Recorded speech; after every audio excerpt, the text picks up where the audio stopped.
Welcome, ladies and gentlemen. Thank you so much for your great support always. I'm so grateful for your continued support to this channel. Thank you so much, ladies and gentlemen. You will not believe the analysis pale MBERE North constituency, where we had a by-election and we had two candidates, that is Karis and Wamudende. We are being told, as it has been alleged, that these forms should be the same, but the serial number has been interfered with.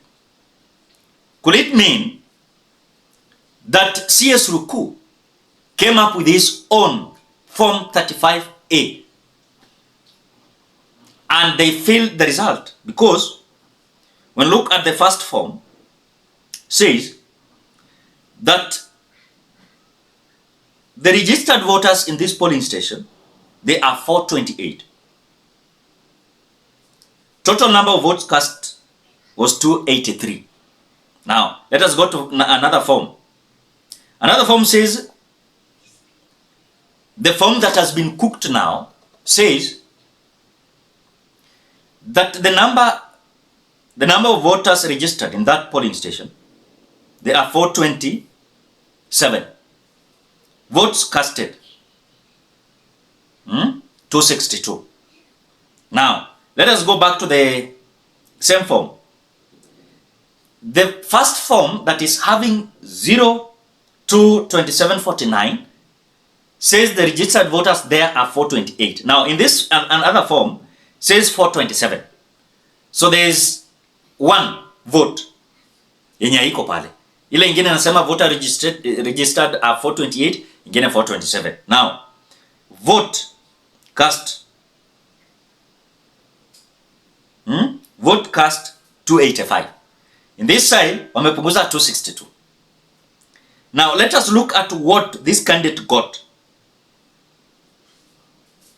What these candidates got.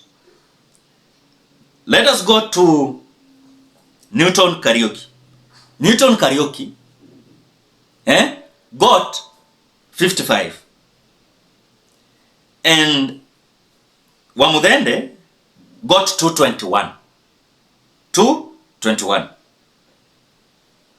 Now let us go to the other form. The other form says Kariuki got 55. And this one, Wamudende, got 199.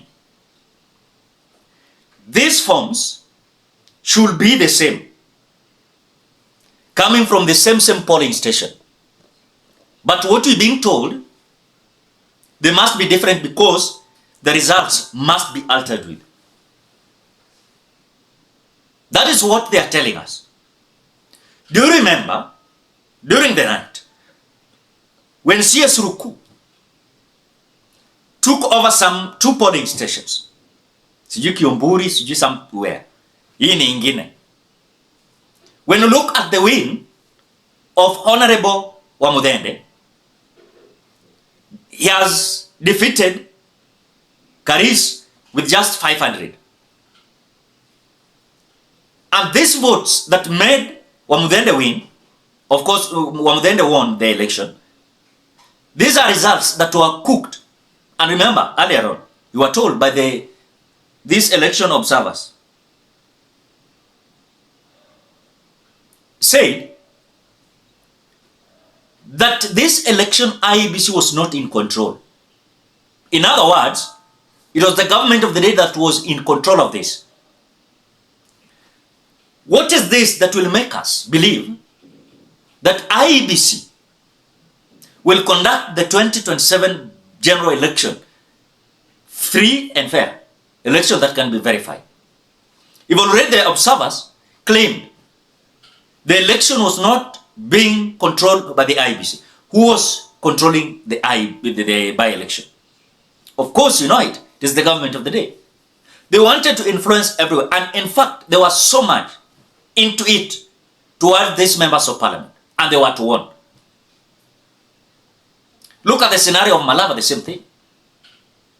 In fact, they used a lot of resources. Later, winning with just 500. I thought like using more resources could even portray them having votes that was slightly higher than even the united opposition. So you can tell what happened in MBERE. And of course, the result of MBERE and Malava remains, of course, election that is not free and fair, election that can be verified. Today, even, for example, if now the court decides, because we have voters from MBERE North who have already filed a case in court. What if now the court will decide, let us start recounting? Will the IEBC be able to provide those ballots? You'll be told, oh, it has been destroyed.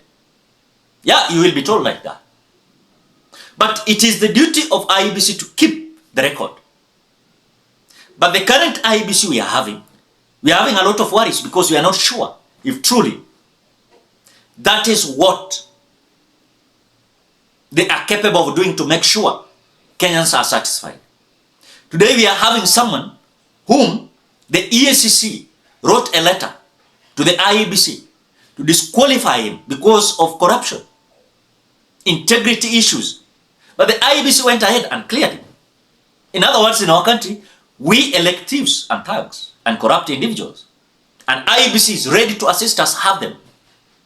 And again, some Kenyans, they are also ready to have those individuals, crooks. Ladies and gentlemen, what do you think?